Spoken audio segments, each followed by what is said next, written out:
बोलो गीता माता की जय। ओम श्री परमात्मने नमः। श्रीमद् भगवद गीता द्वितीय अध्याय 16वां श्लोक।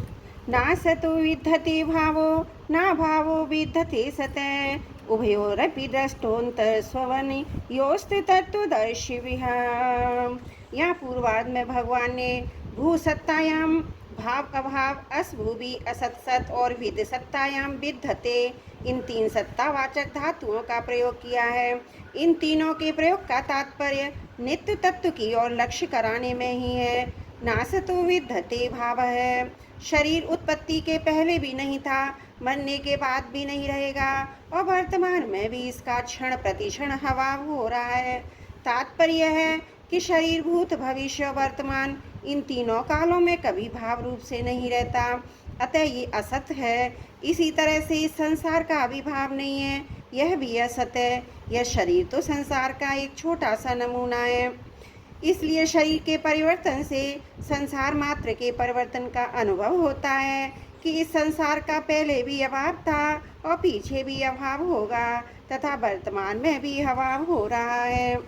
संसार मात्र काल रूपी अग्नि में लकड़ी की तरह निरंतर जल रहा है। लकड़ी के जलने पर तो कोयला और राख बची रहती है, पर संसार को काल रूपी अग्नि ऐसी विलक्षण रीति से जलाती है कि कोयला अथवा राख कुछ भी बाकी नहीं रहता।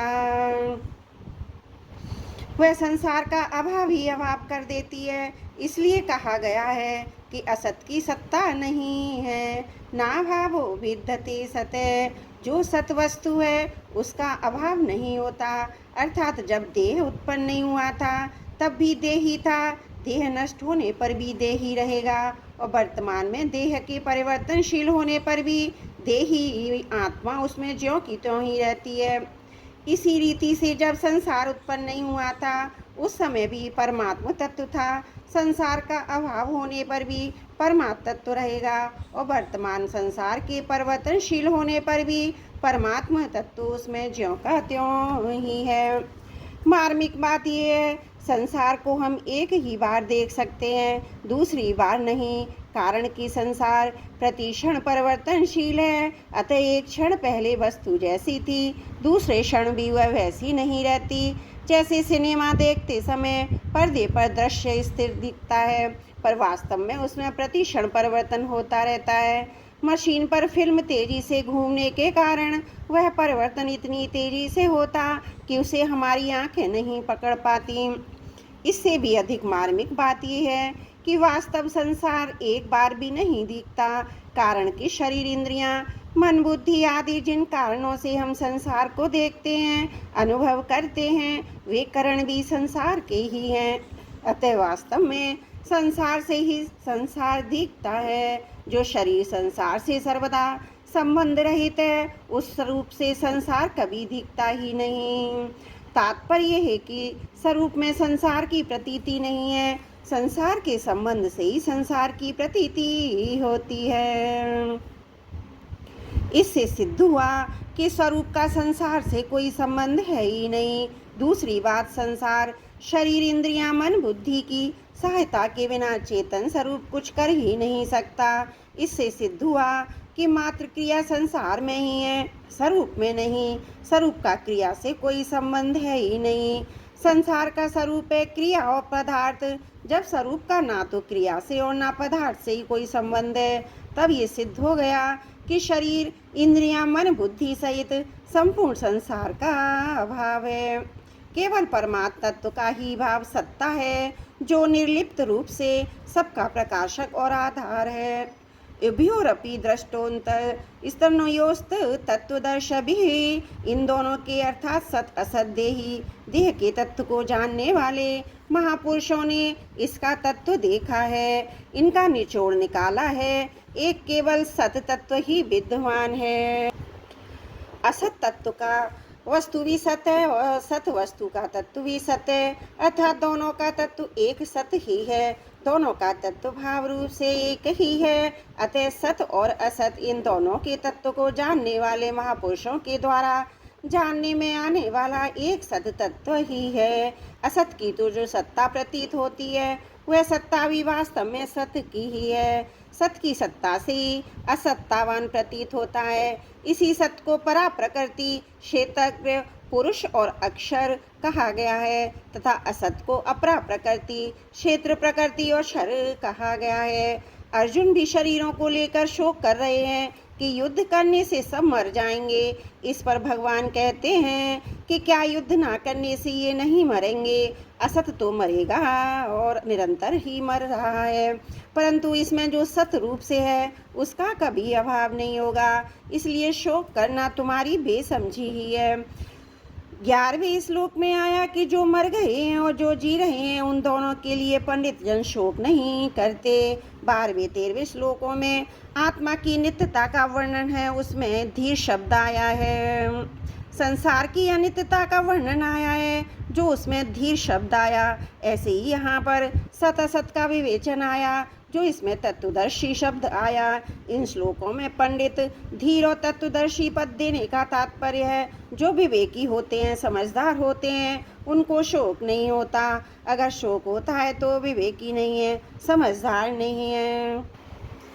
ना सतो विद्धते भावो ना भावो विद्धते सते। इन 16 अक्षरों में संपूर्ण वेदों, पुराणों, शास्त्रों का तात्पर्य भरा हुआ है। असत और सत इन दोनों को ही प्रकृति, पुरुष, क्षर और क्षर, शरीर और शरीरी, अनित्य और नित्य, नाशवान और अविनाशी आदि अनेकों नामों से कहा गया है।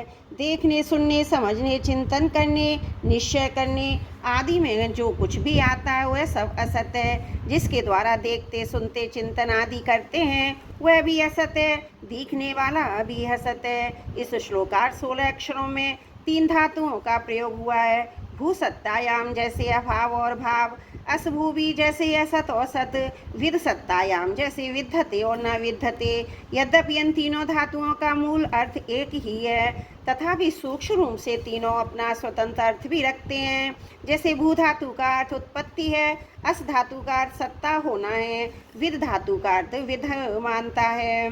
नासतो विद्धते भावे पदों का अर्थ है असत भावे न विद्धते, अर्थात असत की सत्ता विद्यमान नहीं है, प्रत्युत असत का अभाव ही विद्यमान है, क्योंकि इसका निरंतर अभाव परिवर्तन होता ही रहता है। असत परिवर्तन नहीं, असत उपस्थिति नहीं, असत प्राप्त नहीं, असत मिला हुआ नहीं, असत मौजूद नहीं, असत कायम नहीं। तो वस्तु उत्पन्न होती है, उसका नाश अवश्य होता है, ये नियम है। उत्पन्न होते ही तत्काल उस वस्तु का नाश शुरू हो जाता है।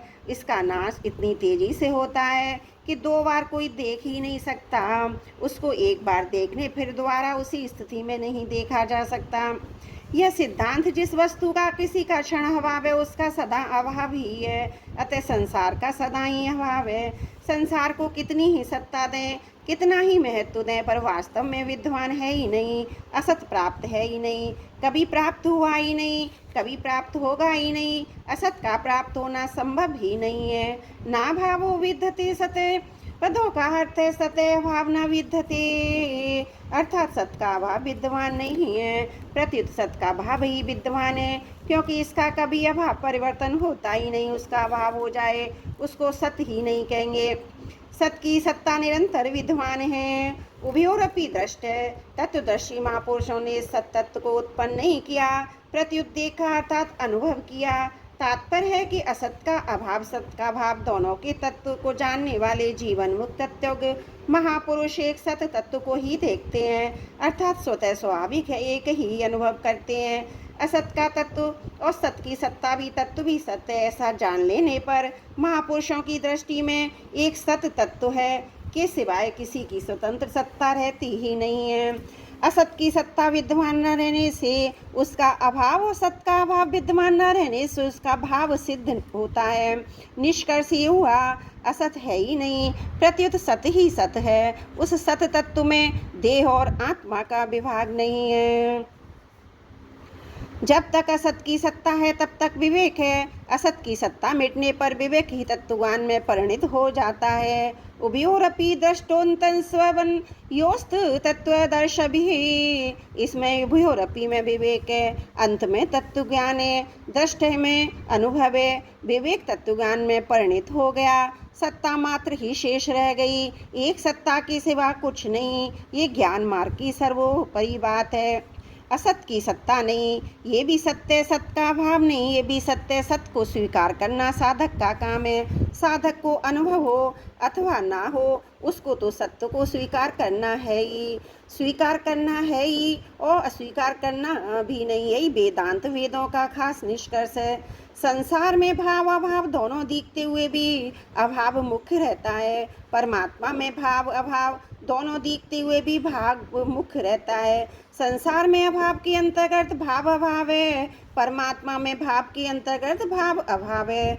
दूसरे शब्दों में संसार में नित्य वियोग के अंतर्गत संयोग वियोग है, परमात्मा में नित्य योग के अंतर्गत योग वियोग मिलन विरह है। अतः संसार में अभाव ही रहा और परमात्मा में भाव ही रहा। त्रुटियों के लिए क्षमा चाहती हूँ। 16वां श्लोक समाप्त। वसुदेव सुतं देवं कंस चारुण मर्दनम देवकी परमानंदम कृष्णं वंदे जगद्गुरुम्।